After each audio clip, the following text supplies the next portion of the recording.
والعاقبۃ للمتقین والصلاة والسلام علی سید الرسل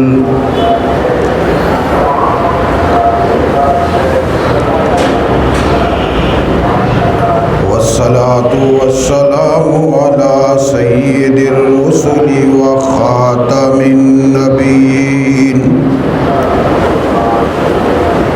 وعلی آلہ وأصحابه الطيبين الطاهرين لا سيما على الخلفاء الراشدين المهديين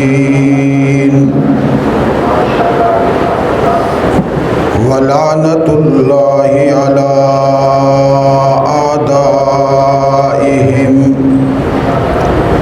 وأعداء الإسلام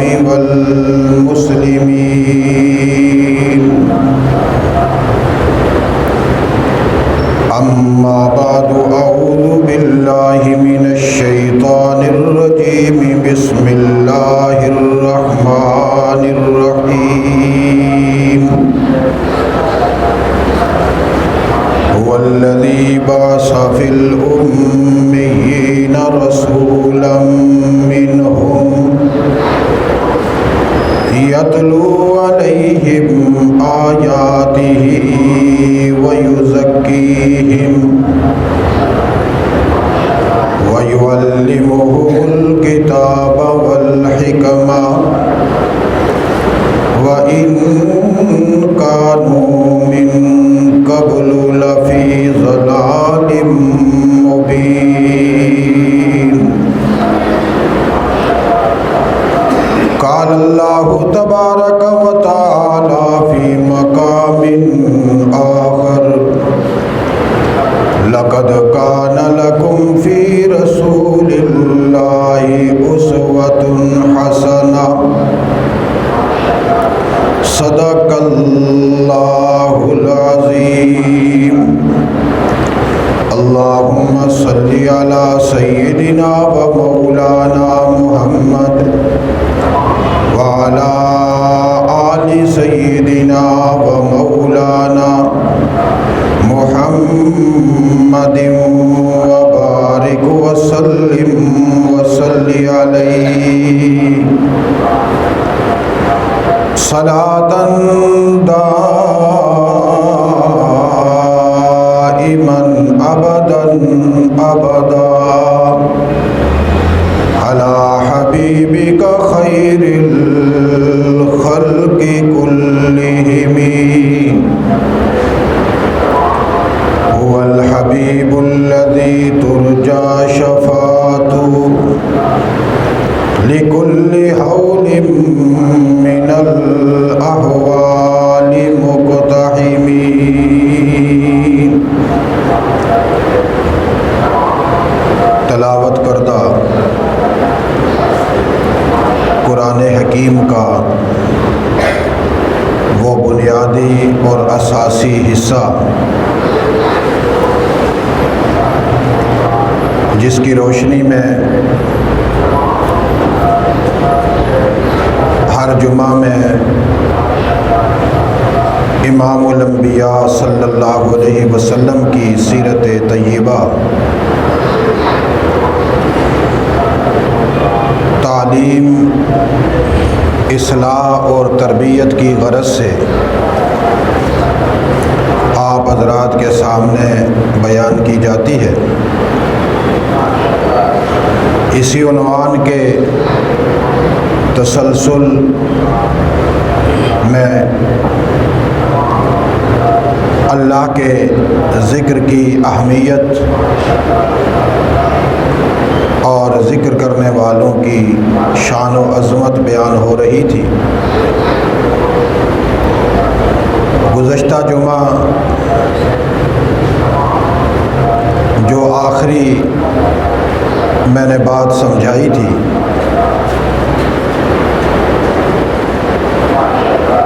وہ الفاظ اس طرح تھے کہ اللہ نے ہمیں حکم دیا ہے کہ ہم اپنے نفس میں اللہ کا ذکر کریں اور اللہ کو یاد کریں، اور اس کا طریقہ اللہ نے ہمیں بتلایا، عاجزی کے ساتھ، خوف کے ساتھ، میانہ روی کے ساتھ، ساری زندگی یہ ذکر کرو اور میرے ذکر سے غافل نہ بن جاؤ۔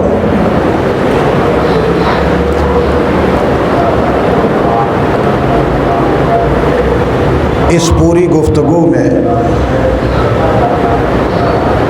ایک لفظ آیا تھا وَاذْكُرْ رَبَّكَ فِي نَفْسِكَ۔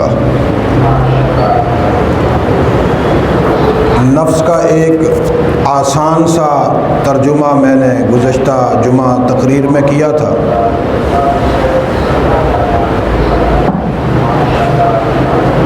اور آج کی نشست میں اسی جملے کو سمجھانے کی کوشش کروں گا۔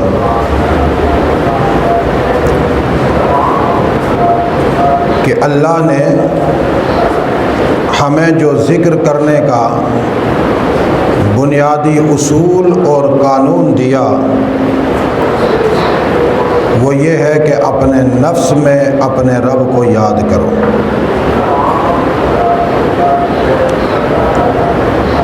اکثر لوگ یہ سوال کرتے ہیں کہ نفس ہے کیا؟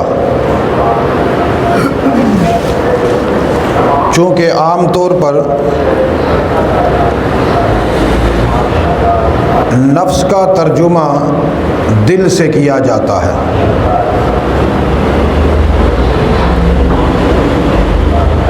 لیکن خود نفس ہے کیا؟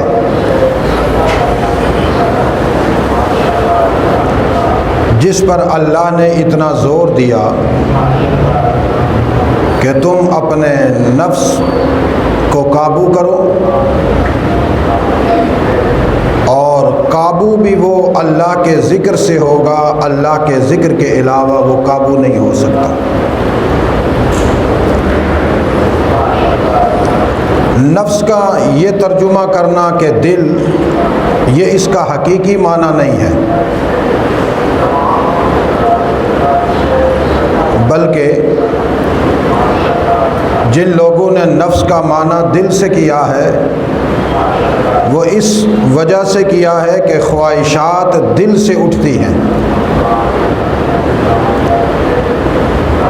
لہذا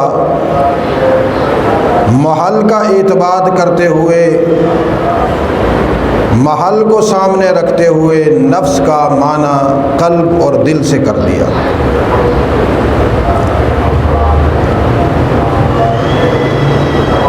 نفس حقیقت میں وہ ایک ایسا جوہر ہے کہ جس کا اپنا کوئی جسم نہیں، غیر مادی جسم ہے، لیکن اس مادی جسم پر اس کو حکومت حاصل ہے۔ یہ جو ہمارا جسم ہے یہ مادی ہے، یہ باقاعدہ اللہ نے مٹی، آگ اور پانی سے مرکب کر کے بنایا،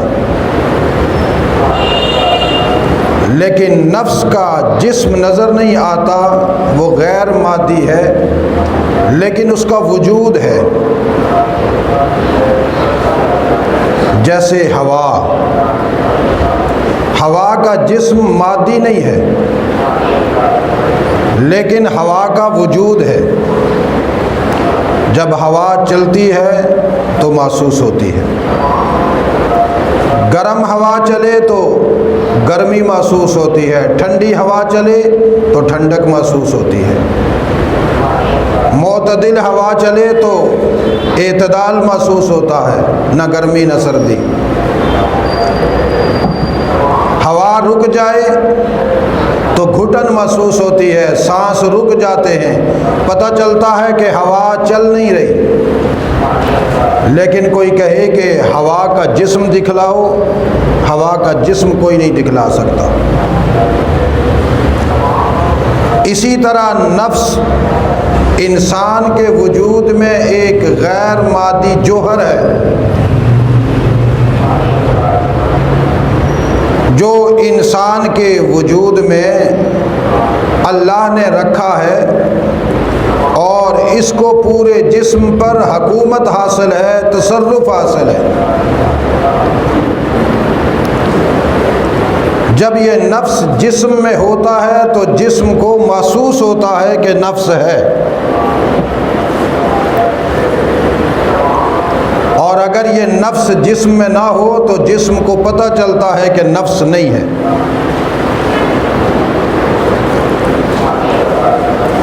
لیکن یہ جو جوہر کامل،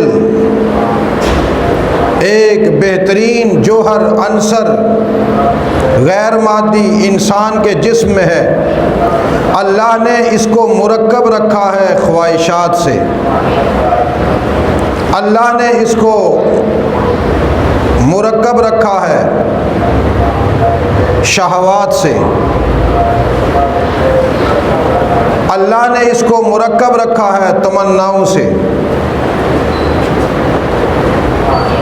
انسانی جسم میں جتنی تمنائیں پیدا ہوتی ہیں، جتنی آرزویں پیدا ہوتی ہیں، جتنی چاہتیں پیدا ہوتی ہیں، جتنی شہوتیں پیدا ہوتی ہیں، جتنی خواہشات پیدا ہوتی ہیں، یہ اسی نفس کی وجہ سے پیدا ہوتی ہیں۔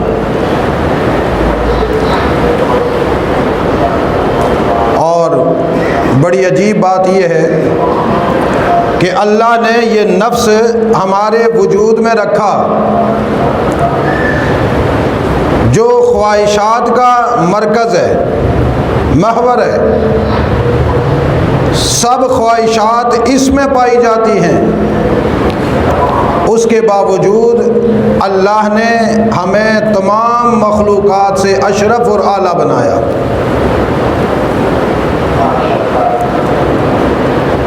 ملائکہ اور فرشتے، ان میں نفس نہیں ہے، وہ اللہ کے امر کے پابند ہیں، لا یعصون اللہ ما امرہم ویفعلون ما یؤمرون۔ لیکن ہمارے جسم پر جس کو حکومت دی،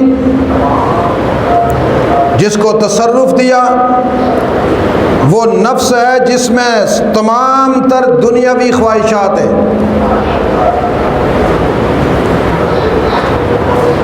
اور یہ ہر لمحہ ہر وقت انسان میں خواہشات کو پیدا کر رہا ہوتا ہے۔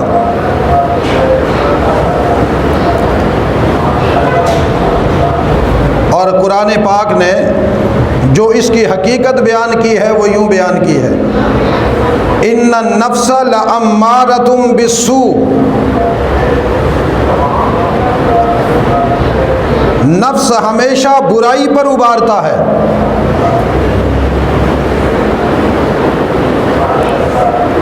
نفس کا کام ہی یہی ہے کہ وہ برائی کی طرف راغب کرتا ہے، خواہشات کی تکمیل کے لیے انسان کو تھکا دیتا ہے،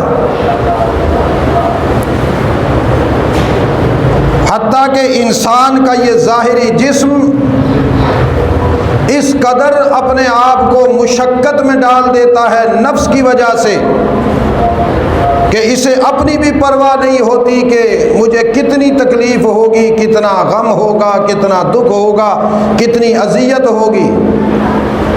یہ اس نفس کی پیروی میں اس قدر مشقت میں اپنے آپ کو ڈال دیتا ہے کہ نہ اس کو دن کا پتہ چلتا ہے، نہ رات کا پتہ چلتا ہے، نہ عذاب کا پتہ چلتا ہے، نہ راحت کا پتہ چلتا ہے، ایک ہی دھن میں لگا رہتا ہے کہ خواہش کی تکمیل ہو جائے۔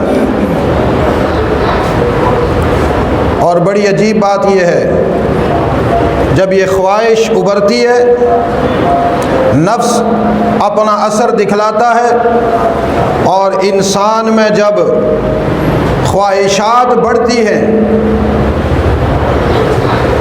اور جب اس کے وجود میں شہوات بڑھتی ہیں، یہ حیوانوں سے بھی آگے بڑھ جاتا ہے، یہ درندوں سے بھی آگے بڑھ جاتا ہے۔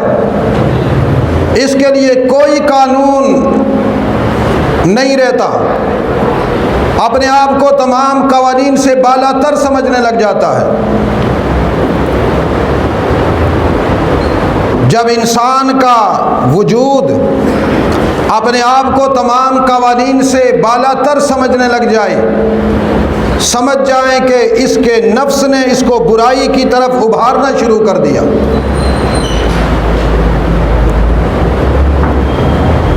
ان النفس لامارۃ بالسوء۔ اور یہ بات بھی یاد رکھیے گا کہ موجودہ زمانے میں مسلمانوں میں صرف نفس امارہ موجود ہے، تمام مسلمانوں کے وجود میں نفس کی حکومت چل رہی ہے۔ میں ان افراد کی بات نہیں کرتا کہ جو بے دینی کی زندگی گزار رہے ہیں، میں ان کی بات کر رہا ہوں جو اپنے آپ کو دیندار سمجھتے ہیں، جو اپنے آپ کو مسلمان سمجھتے ہیں، جو اپنے آپ کو جنت کا وارث سمجھتے ہیں، جو اپنے آپ کو رسول اللہ کا غلام سمجھتے ہیں، جو اپنے آپ کو اللہ کا بندہ سمجھتے ہیں، موحد سمجھتے ہیں، نمازی سمجھتے ہیں، حاجی سمجھتے ہیں، غازی سمجھتے ہیں، دین کا علم بردار سمجھتے ہیں، ان پر حکومت ہے تو نفس کی ہے۔ اسی لیے جب وہ دینی معاملات میں حاضر ہوتے ہیں تو دین کے قوانین کی پابندی نہیں کرتے، اپنے نفس کی تابعداری کر رہے ہوتے ہیں۔ اور کبھی بھی نفس نے انہیں یہ نہیں کہا کہ تم برائی کی طرف جا رہے ہو، بلکہ نفس انہیں برائی کی طرف لا رہا ہوتا ہے، اور صرف برائی کی طرف نہیں لاتا، برائی کو خوبصورت بناتا ہے، مزین کرتا ہے، آراستہ پیراستہ کرتا ہے، اس کو میک اپ کرواتا ہے، دلہن بنا کر اس کے سامنے رکھتا ہے۔ اور نفس جب ان چیزوں برائیوں کو دلہن بنا کر سامنے رکھتا ہے تو پھر یہ مسلمان اس کی طرف راغب ہوتا ہے، اور اسے اگر سمجھایا بھی جائے تو وہ سمجھتا نہیں۔ جیسے آج کل کے نوجوانوں میں ایک بیماری ہے، جب کسی کے ساتھ ان کا تعلق قائم ہو جائے، دوستی ہو جائے، رشتہ حب قائم ہو جائے، اور گھر والے انہیں سمجھائیں کہ بیٹا غلط کر رہے ہو، وہ فوراً بلیڈ لے کے بازو کاٹنا شروع کر دیتے ہیں۔ شوہر بیوی کو سمجھاتا ہے کہ غلط کر رہی ہو، وہ فوراً کاٹ دیتی ہے۔ کیوں؟ کہ میری مرضی کے خلاف تم نے کہا کیوں؟ میری طبیعت کے خلاف کیوں کہا؟ اس کا مطلب یہ ہے کہ یہ اپنے آپ کو آزاد سمجھتے ہیں۔ اسی طرح جب دینی معاملات میں مسلمانوں کو سمجھایا جاتا ہے تو پھر وہ مسلمان ناچتا ہے، ابھرتا ہے، اور جی ہمیں کیوں سمجھایا؟ کیا ہم نہ سمجھے؟ دیکھیں جی، فلاں جگہ پر ہم نے جمعہ پڑھا، وہاں جو مولوی صاحب تھے وہ منبر پہ یہ کہہ رہے تھے، کیا ہم کوئی بے وقوف ہے؟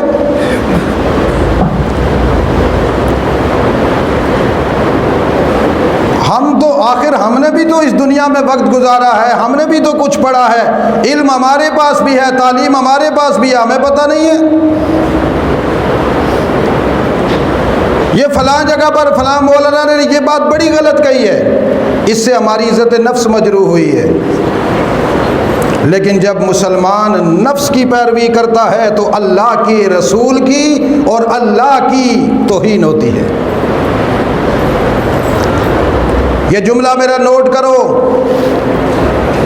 جب ایک مسلمان رسول اللہ کا امتی حضور کی ایک سنت کو توڑتا ہے، حضور کی عزت نفس مجروح ہوتی ہے۔ اللہ نے اپنے نبی کی عزت نفس کی قسمیں قرآن میں کھائی ہیں۔ میری اور آپ کی عزت نفس کیا چیز ہے؟ میری اور آپ کی عزت نفس کی قسم بازار کا کتا بھی نہیں کھاتا، اور امام الانبیاء سرور کونین صلی اللہ علیہ وسلم کی عزت اور آبرو کی قسمیں قرآن کی آیات میں موجود ہیں۔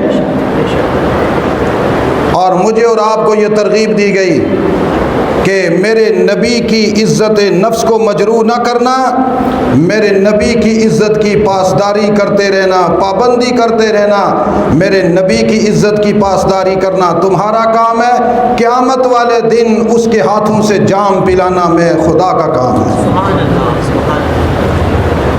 تو میں عرض یہ کر رہا تھا کہ نفس ابھارتا ہے برائی کی طرف، یہ اس کا بنیادی قانون اور فلسفہ ہے۔ اسی لیے جو انسانی نفس کے ماہرین ہیں انہوں نے کہا کہ نفس کی 4 قسمیں ہیں۔ کتنی؟ یاد رکھنا، نفس امارہ جو نفس کا بنیادی کام ہے، یہ صرف برائی کی ترغیب دیتی ہے، ہر لمحہ ہر قدم برائی کی طرف راغب کرتی ہے۔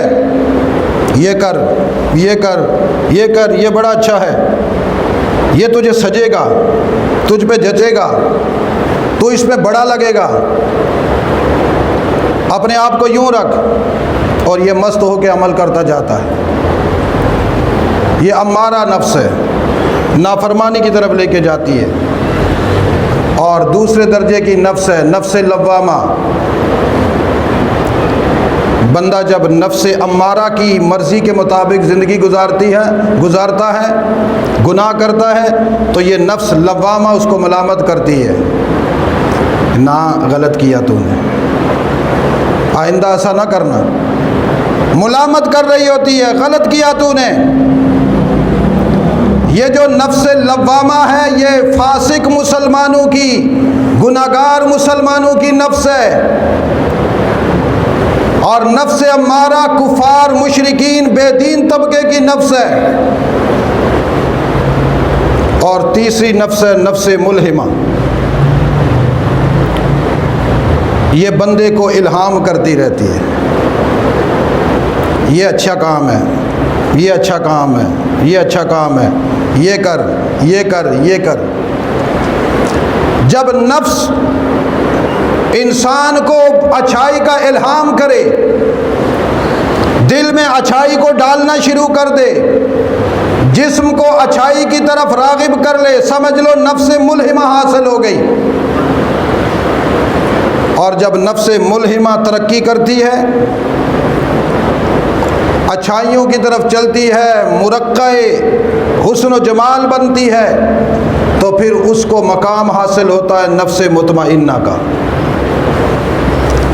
یہ جو نفس ملہمہ ہے یہ ان مسلمانوں کی ہے کہ جو گناہ نہیں کرتے، نیکی کی طرف اپنے آپ کو لے جاتے ہیں، گناہوں سے بچتے رہتے ہیں۔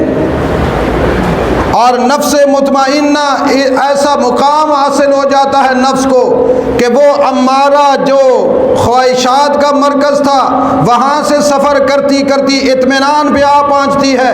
اب اس کو کوئی پرواہ نہیں ہوتی, اس کو اصل چیز مل جاتی ہے اللہ اور اللہ کا رسول, یہ اطمینان میں آ جاتی ہے. اور اللہ نے جو ہمیں کہا کہ وَاذْكُرْ رَبَّكَ فِي نَفْسِكَ, وہ اسی غرض سے کہا کہ یہ جو نفس میں نے تمہارے وجود میں رکھا ہے, غیر مادی جوہر جسے تم سمجھ نہیں سکتے, جسے دیکھ نہیں سکتے, جسے پکڑ نہیں سکتے, جس کی حقیقت سمجھنا تمہارے لیے مشکل ہے, اس نفس کو اپنے سامنے رکھو اور اس پر میرے نام کی ضربیں لگاؤ. اسی لیے اقبال نے بھی نا ایک جملے میں یہ بات مجھے اور آپ کو سمجھائی, خودی کا سر نہاں لا الہ الا اللہ. اور میرا پاکستانی مسلمان حضور کو اتنا نہیں مانتا جتنا اقبال کو مانتا ہے. حضور کی حدیث پڑھو تو کہتا ہے جی یہ مولویوں کی بنائی ہوئی باتیں ہیں, اقبال کا شعر پڑھو تو ناچتے ہیں. کیوں جی اقبال ہے نا, فلسفے میں ڈاکٹری کر کے آیا تھا, اس لیے مانتا ہوں بڑا آدمی تھا, لیکن اقبال کو بڑا آدمی بنایا تو انور شاہ کشمیری نے بنایا.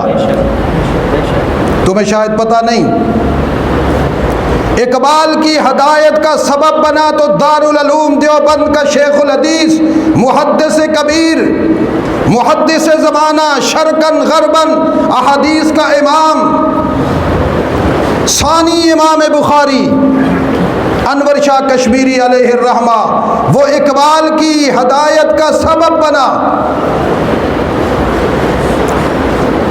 پھر اقبال کی زندگی بدلی, پھر اقبال نے اپنے اشعار کہے جو مجھے اور آپ کو لذت دیتے ہیں. اقبال کے چہرے پر انور شاہ کی نظر پڑی, انور شاہ کشمیری نے اصلاح کی لاہور کی سرزمین پر, اور اللہ والوں کی نگاہ میں اللہ نے یہ تاثیر رکھی ہے جس پہ نظر شفقت ڈال دیں خدا اس کی تقدیر بدل دیتا ہے.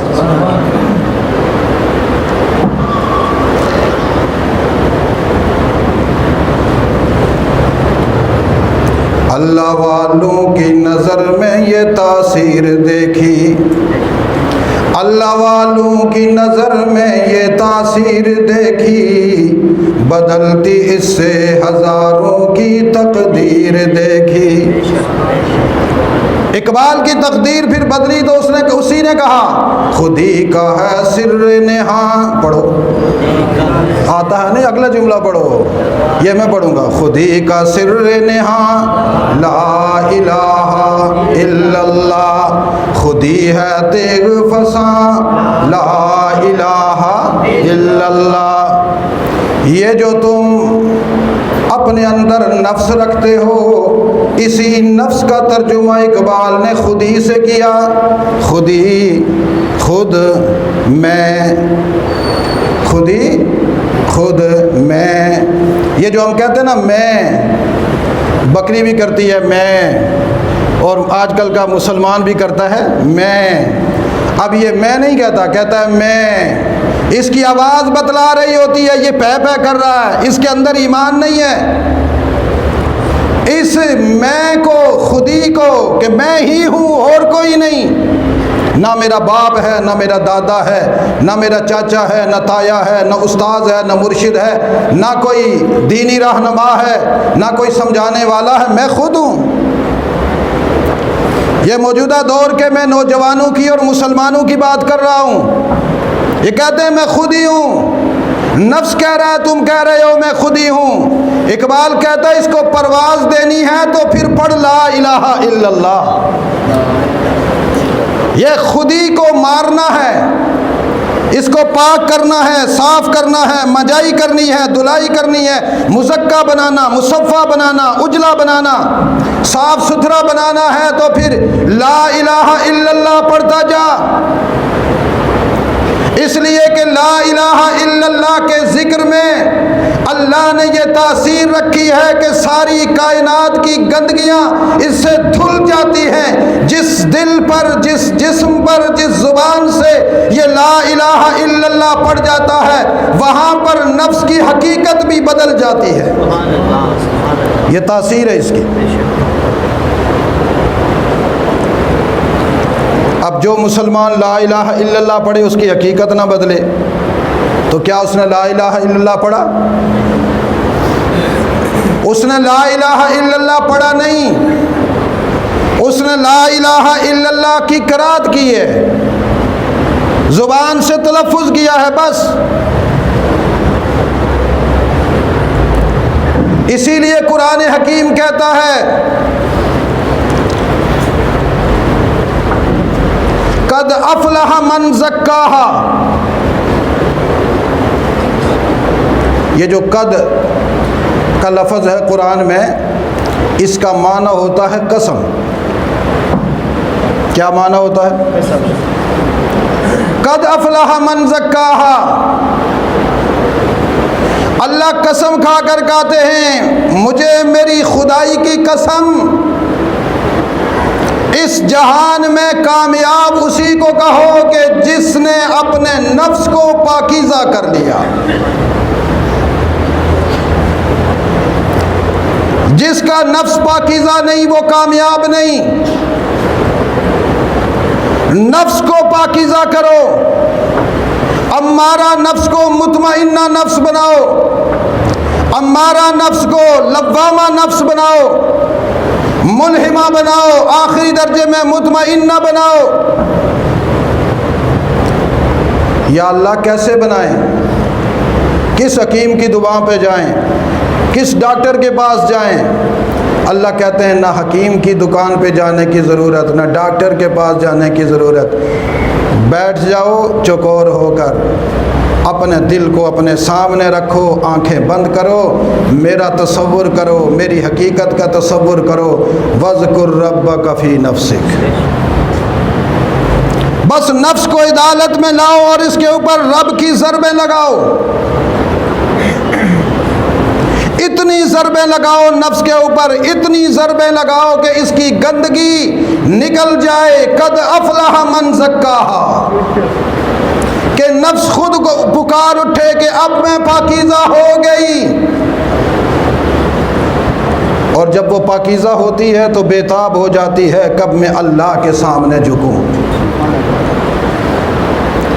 جب وہ پاکیزہ ہو جاتی ہے تو پھر جسم بے چین ہو جاتا ہے کہ کب میرے وجود میں محمد الرسول اللہ کے طریقے آئیں، میں ان کو اپنے اوپر سجاؤں۔ یہ ربیع الاول ہے نا،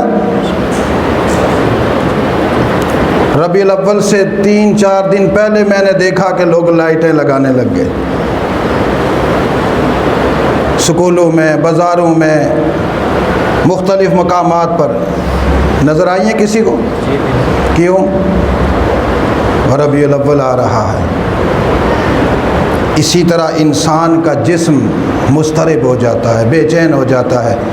جب نفس پاکیزہ ہوتی ہے بے چین ہو جاتا ہے، کب میں حضور کی لائٹیں اپنے جسم پر لگاؤں۔ یہ بازار کی لائٹیں روشنی نہیں دیتی، حضور کی سنت روشنی دیتی ہے۔ یہ جنہوں نے داڑھی رکھی ہے ان کو کبھی کبھی ایمان کی نگاہ سے دیکھا کرو، لیکن داڑھی پوری ہو تو تب، یہ آدھی نہیں، سنت داڑھی۔ ان کو ایمان کی نگاہ سے دیکھا کرو کہ ان کے چہرے پہ کیا نظر آتا ہے۔ جن کے سارے چہرے پہ ٹوپی ہوتی ہے ان کے چہرے کو ایمان کی نگاہ سے دیکھا کرو کیا نظر آتا ہے۔ جن کا لباس شرعی ہوتا ہے، جن کا چلنا پھرنا سنت محمد الرسول اللہ کی طرح ہوتا ہے، کبھی ان کے چہرے پہ نگاہ ڈال کر دیکھا کرو۔ اللہ اپنے نبی کی نبوت کی روشنیاں اس جسم میں ڈالنا شروع کر دیتا ہے،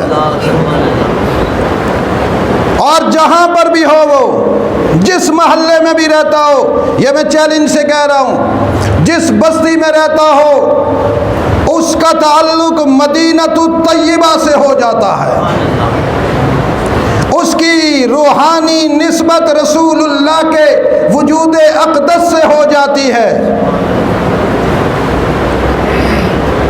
سید ابو ذر بخاری رحمۃ اللہ تعالی علیہ اور ہمارے ایک مری کے بڑے بزرگ تھے حافظ غلام احمد جلندری رحمۃ اللہ تعالی علیہ، وہ کہا کرتے تھے، یہ جلندرہ سے ہجرت کر کے آئے تھے، عشق مصطفیٰ جس کے سینے میں ہے، عشق مصطفیٰ جس کے سینے میں ہے، وہ جہاں بھی ہے مدینے میں ہے۔ سبحان اللہ۔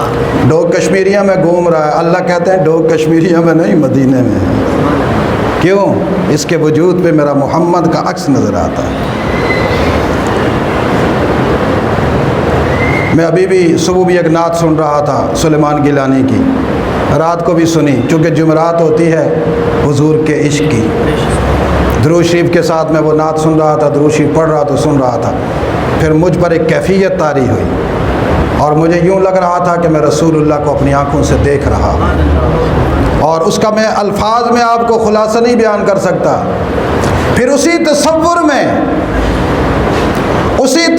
میں میرے دل میں یہ بات اللہ نے ڈالی، جب حضور کے نام کے الفاظ سنتے ہوئے اتنی لذت ہے، حضور کی سنت میں کتنا مزہ ہوگا۔ کاش کہ کوئی یہ مزہ چکھ کر تو دیکھے،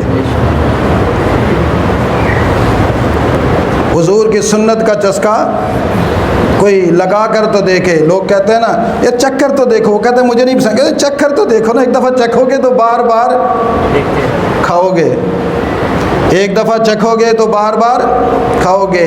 حضور کی سنت کا ایک دفعہ چسکا چکھ کر تو دیکھو۔ اس طرح نہیں کہ جی یہ سنت نہیں، ہمارے نبی، پیارے نبی، اعلیٰ نبی، اشرف نبی، انور نبی، اجدر نبی کی سنت ہے۔ ہم حضور کی محبت میں حضور کے طریقے کو زندہ کر رہے ہیں، یہ زندہ کر کے پھر تصور میں حضور سے پوچھے آقا سنت آپ کی ہے میرے وجود میں ہے، ذرا فرمائیں لگتی کیسی ہے؟ پھر تصور میں حضور جواب دیں گے، پھر اس کے بعد اس سنت کا مزہ محسوس کرنا، لذت محسوس کرنا کہ حضور کی سنت میں مزہ کیا ہے۔ حضور سے پوچھنے کے بعد پھر اللہ سے پوچھو، اللہ تیرا گنہگار بندہ ہوں، تیرے دربار میں حاضر ہوں، دیکھ میں نے اپنے وجود پر تیرے نبی کی سنت کو زندہ کیا ہے، ذرا بتا میں لگتا کیسا ہوں۔ پھر اللہ تصور میں جواب دیں گے۔ جب تصور میں اللہ جواب دیں اور اللہ کہیں کہ تو اتنا پیارا لگتا ہے، میں تجھ پہ نگاہ ڈالتا ہوں، مجھے اپنا محمد سامنے نظر آتا ہے، تو سمجھ لو کہ یہ نفس مطمئنہ ہے۔ اور جب یہ نفس یہ انسان کو اس قدر تیار کر لے کہ میں حضور کے طریقوں کو اپنے وجود میں لا کر اس پر خوش ہونا شروع ہو جاؤں، نازاں ہونا شروع ہو جاؤں، شاداں ہونا شروع ہو جاؤں، مسرور ہو جاؤں، خوش ہو جاؤں، مجھے لذت آنے لگے، سمجھ لو اللہ نے نفس مطمئنہ عطا کر دی۔ لیکن اس کا علاج وہی ہے جو میں نے پچھلے جمعے بھی بیان کیا تھا اور آج پھر بیان کر رہا ہوں۔ وہ کیا ہے؟ وَاذْكُرْ رَبَّكَ فِي نَفْسِكَ، وَاذْكُرْ رَبَّكَ، پڑھو سارے۔ اللہ کی قسم کسی کی زبان پہ فالج نہیں گرے گا اگر اونچی آواز سے پڑھیں گے تو پڑھو، وَاذْكُرْ رَبَّكَ فِي نَفْسِكَ تضرعا وخیفا، اپنے رب کو اپنے نفس کو سامنے رکھ کر اپنے رب کو یاد کرو۔ یہ مراقبہ ہے۔ یہ بعض دفعہ کچھ جاہل لوگ کہتے ہیں جی یہ صوفی مراقبہ کہاں سے لے آتے ہیں؟ یہ تو قرآن کہتا ہے کرو۔ اپنے آپ کو اللہ کے سامنے پیش کرو، آنکھیں بند کرو، رب کو سامنے رکھو، نفس کو سامنے رکھو، پھر رب کے نام کی ضربیں نفس پہ مارتے جاؤ۔ یہ کیا ہے؟ مراقبہ۔ بولو، وہ سارے بولو، یہ کیا ہے؟ مراقبہ۔ یہ مراقبہ کرنا تمہارا کام ہے، اور نفس امارہ کو نفس مطمئنہ بنانا کس کا کام ہے؟ اللہ کا کام ہے۔ اللہ ہمیں عمل کی توفیق نصیب فرمائے۔ لقد يسرنا القرآن للذكر فهل